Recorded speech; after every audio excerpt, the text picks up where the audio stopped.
Bismillahirrahmanirrahim. Assalamualaikum warahmatullahi wabarakatuh. Okay, hello class. How are you? I hope you are in the great feeling today. Today we will learn together in this online class about recontext. Okay, now go to the material. What do you know about recontext? Any one of you answer? Okay, I will explain the definition about recontext.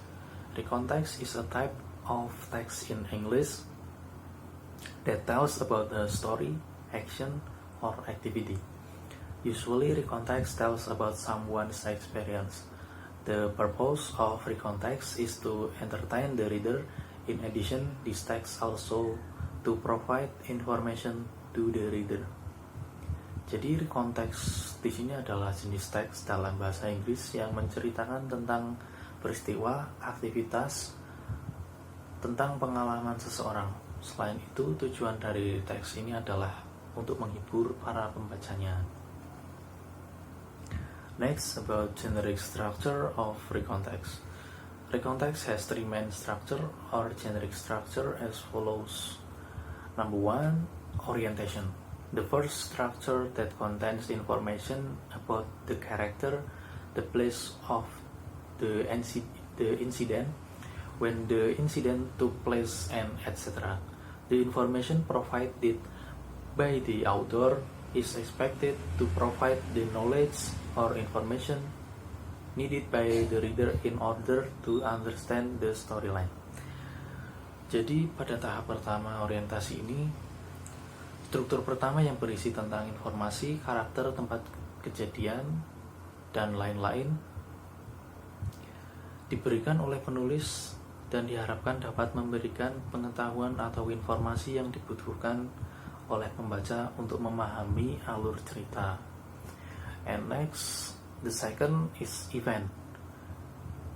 The second structure is the content of the text or the form of stories about event or experience that the author wants to convey the reader.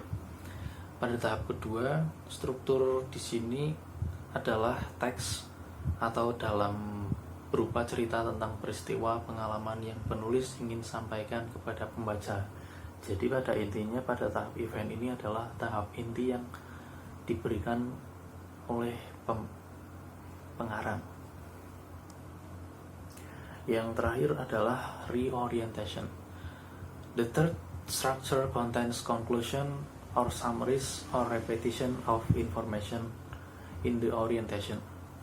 Pada tahap terakhir atau struktur ketiga ini berisi tentang kesimpulan atau ringkasan dan pengulangan informasi dalam orientasi yang terstruktur. Next, about types of recontext. The first type of recontext is personal recon. Is a recontext that has a function to tell about the author's personal experience. Personal recon is the most common type used to write recontext.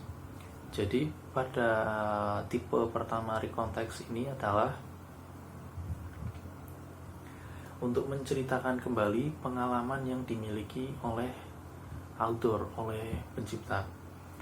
Dan personal recon ini adalah jenis tipe recontext yang sering kali digunakan untuk menulis atau mengarang recontext. Contohnya bisa kalian lihat di sini.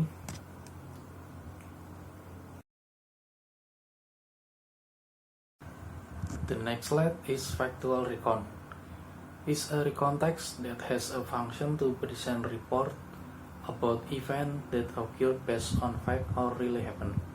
Jadi pada tahap factual recon atau jenis recontext factual recon ini adalah untuk menceritakan kejadian yang benar-benar terjadi. Contohnya yaitu laporan eksperimen sains atau laporan dari pihak kepolisian. Contohnya bisa kalian lihat di sini.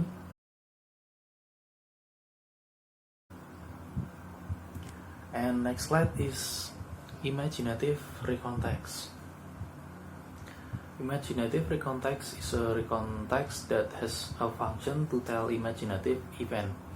For example, a recontext that tells the author's experience in imagining a scene that he got from his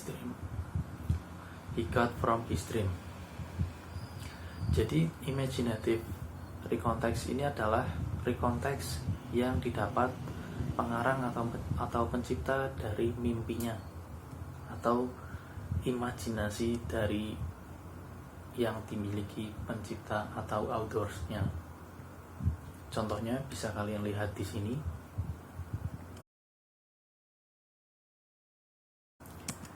Yang terakhir adalah historical recontext.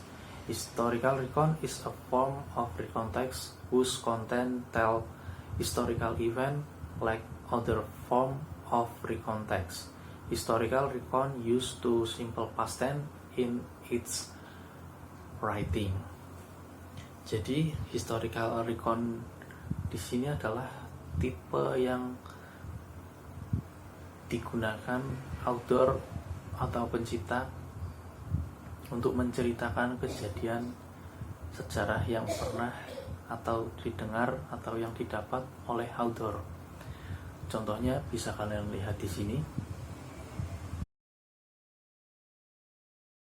Okay, thank you.